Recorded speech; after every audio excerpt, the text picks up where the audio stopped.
নমস্কার বন্ধুরা, পাঁচমিশালি রান্নাঘরে আজকে বানিয়ে দেখাবো মাটন চাপের রেসিপি। ফেস্টিভ্যাল স্পেশাল এই রেসিপিটা আপনারাও ট্রাই করতে পারেন। একদম রেস্টুরেন্টের মতো রেসিপিটা বাড়িতেই খুব সহজে বানিয়ে নেওয়া যায়। আশা করি আপনাদের অনেক ভালো লাগবে। মাটন চাপের এই রেসিপিটা ভালো লাগলে অবশ্যই লাইক শেয়ার করবেন, কমেন্ট করে জানাতে ভুলবেন না কেমন লাগলো। আর আমার নতুন বন্ধুরা যারা আমার চ্যানেলে প্রথম এসেছেন, রেসিপিটা দেখে যদি ভালো লাগে অবশ্যই চ্যানেলটিকে সাবস্ক্রাইব করে আমার পাশে থাকবেন। এখন বানিয়ে দেখাচ্ছি মাটন চাপের রেসিপি। আজকে মটন চাপ বানাবো, তার জন্য এখানে মাটন নিয়ে নিয়েছি 600 গ্রাম। খুব ভালো করে মাটনটাকে পরিষ্কার করে নিয়েছি। মাটনের টুকরোগুলো একদম ছোট করে রাখিনি, যেরকম চাপ হয় তার থেকে একটু সামান্য ছোট, মিডিয়াম সাইজের করে রেখেছি। এখানে নিয়ে নিয়েছি আদার টুকরো, ছোট ছোট করে খোসা ছাড়িয়ে কেটে রেখেছি। 4টে কাঁচা লঙ্কা, 4-5টার মতো কাঁচা লঙ্কা, 2টো বড় পেঁয়াজ টুকরো করে নিয়েছি। 12 থেকে 15টার মতো রসুন কোয়া নিয়ে নিয়েছি। এখানে রিফাইন্ড অয়েল নিয়েছি 4 টেবিল চামচ, গাওয়া ঘি 2 টেবিল চামচ, বিরিয়ানি মশলা নিয়েছি 1 টেবিল চামচ, কাশ্মীরি লঙ্কার গুঁড়ো 1 টেবিল চামচ, টক দই আছে 3 টেবিল চামচ, এখানে ছাতু নিয়েছি 1 টেবিল চামচ, হলুদ গুঁড়ো 1 টিস্পুন, নুন স্বাদ মতো, আর এখানে 1 টেবিল চামচ পোস্ত, 15টা গোটা কাজু আর 1 টেবিল চামচ চারমগজ একসাথে ভিজিয়ে রেখেছি সামান্য জলের সাথে।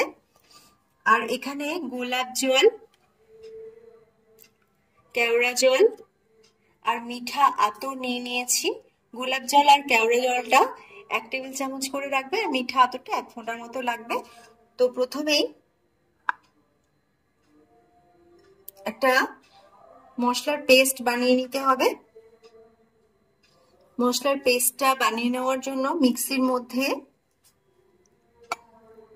এটা দিয়ে দিচ্ছি। রান্নাটা আজকে মেয়ে করছে, কারণ পড়ে গিয়ে হাতে লেগেছে, হাতটা দেখাচ্ছি এরকম অবস্থা হয়েছে।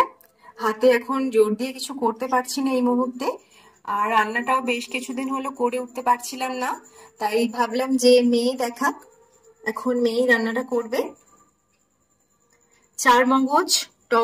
চারমগজ কাজু বাদাম আর পোস্তর সাথে টক দইটা ঢেলে দিয়েছি। এটার একটা পেস্ট বানিয়ে নিতে হবে, তো আগে এটা করে নিচ্ছি। এখানে কাজু, পোস্ত, টক দই দিয়ে যে পেস্টটা বানানো ছিল চারমগজ দিয়ে, এটা রেডি হয়ে গেছে। এটা ঢেলে নিয়ে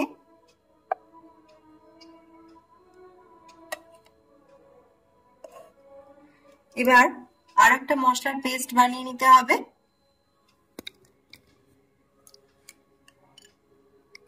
পেঁয়াজের টুকরোগুলো, রসুন, আদা এগুলো সব একসাথে দিয়ে দিচ্ছে, কাঁচা লঙ্কাটাও দিয়ে দিচ্ছি।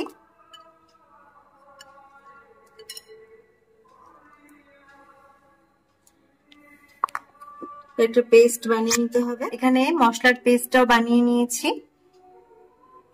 সব রেডি করে নিয়ে এবার মাটনটা ম্যারিনেট করে নিতে হবে। প্রথমে এক এক করে গুঁড়ো মশলাগুলো দিয়ে দিচ্ছি। কাশ্মীরি লঙ্কার গুঁড়ো, হলুদ গুঁড়ো,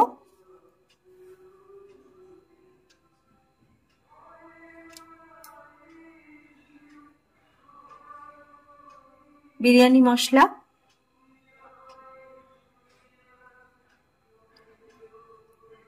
স্বাদ মতো নুন, ছাতুটা দিয়ে দিচ্ছি,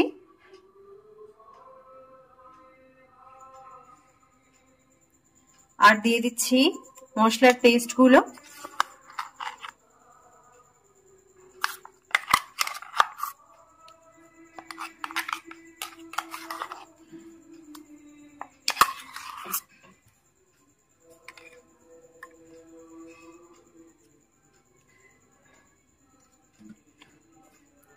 এবার সবকিছু একসাথে খুব ভালো করে মেখে নেওয়ার আগে এখানে গোলাপ জল 1 টেবিল চামচ, গোলাপ জল আর 1 টেবিল চামচ কেওড়া জল দিয়ে দিচ্ছি।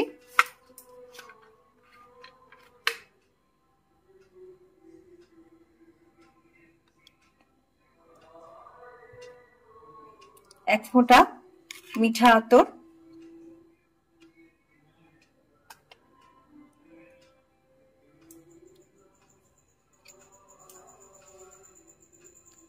আর দিয়ে দিচ্ছি রিফাইন অয়েল,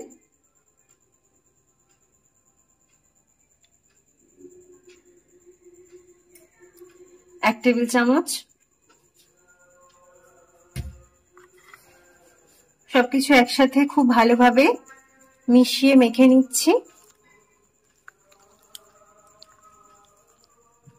মাটনটা ভালো করে মেখে নেওয়া হয়েছে। এবার একটা ঢাকনা দিয়ে ঢেকে দেব। 2 ঘন্টা এভাবেই রাখছি। আর একটা জিনিস করে নেওয়া হয়েছে, এখানে কিছুটা পরিমাণ দুধের সাথে, গরম দুধের সাথে একটু কেশর মিশিয়ে রাখা হয়েছে। এটা নেওয়া হয়েছিল না, প্রথমে ভুলে গিয়েছিলাম, তো এটাও রেডি করে নিয়েছি।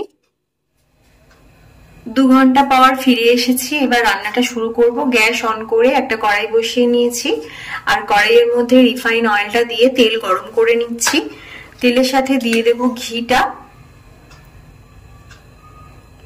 গ্যাসের ফ্লেমটাকে হাই ফ্লেমে রেখে ভালো করে তেলটা আর ঘিটাকে গরম করে নিচ্ছি।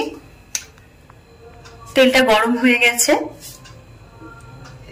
এবার কড়াইয়ের মধ্যে এক এক করে মাটনের টুকরোগুলোকে দিয়ে দিচ্ছি।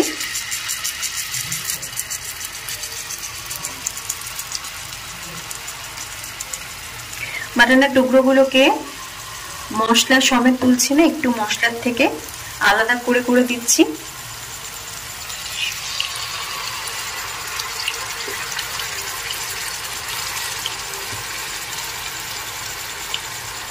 মাটনের টুকরোগুলো তুলে দিয়েছি। এবার একটু এপাশ ওপাশ করে হালকা নেড়েচেড়ে একটু ভেজে নিব। মোটামুটি 2-3 মিনিটের মতো এপাশ ওপাশ করে ফ্রাই করে একটু তুলে নিচ্ছে এক এক করে। একসাথে সবগুলো দিইনি, এগুলো তুলে নিয়ে বাকি যেটা আছে সেগুলোকেও আবার একটু ভেজে নিতে হবে। তো এখন মটনের টুকরোগুলো ভেজে নেওয়া মটনের টুকরোগুলো তুলে নিয়েছি।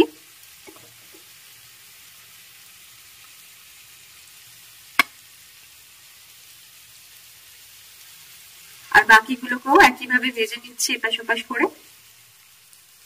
সবগুলো মাটনকে ফ্রাই করে নিয়েছি। এবার মাটনের টুকরোগুলো তুলে নিচ্ছি, আর যে মশলাটা বাটির মধ্যে রাখা আছে ওই মশলাটাকে এবার তুলে দিতে হবে।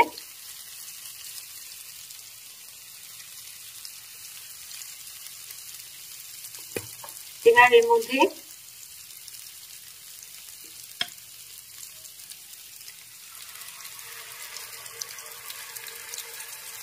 মশলাটা দিয়ে দিয়েছি। মশলার বাটিতে একটু জল নিয়ে মিশিয়ে এর মধ্যে দিয়ে দিচ্ছি। এখন 5 মিনিট মতো একটু নেড়ে চেড়ে নিতে হবে।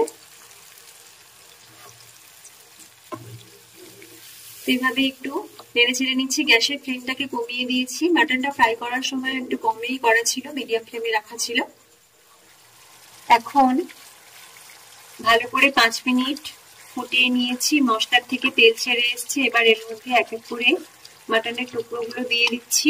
মাটনটা সিদ্ধ করে নিতে হবে, তাই গ্যাসের ফ্লেমটাকে এখন এই সময় একদম লো ফ্লেমে করে নিয়েছি। ঢাকনা দিয়ে রান্নাটা করতে হবে, তাতে মাটনটা ভালো সিদ্ধ হবে। একটা না 40 থেকে 50 মিনিট মতো রান্না করে নেব। মাটন সিদ্ধ হতে একটু সময় তো লাগেই। তো এখন ভালো করে নেড়ে চেড়ে গ্রেভির সাথে এগুলো মিশিয়ে নিচ্ছি। আর 40 থেকে 50 মিনিট মতো সময় নিয়ে এটা করছি। ঢাকনা দিয়ে ঢেকে ঢেকে রান্নাটা করতে হবে। মাঝে মধ্যে প্রয়োজন মতো নেড়ে চেড়ে নেব আর ঢাকনা দিয়ে ঢেকে দেবো। এখন এভাবেই করছি। একটু নেড়ে চেড়ে নিয়েছি। এবার এর মধ্যে জল দিয়ে দিলাম। আরো একবার নেড়ে চেড়ে নিচ্ছি। এবার ঢাকনা দিয়ে ঢেকে দিচ্ছি।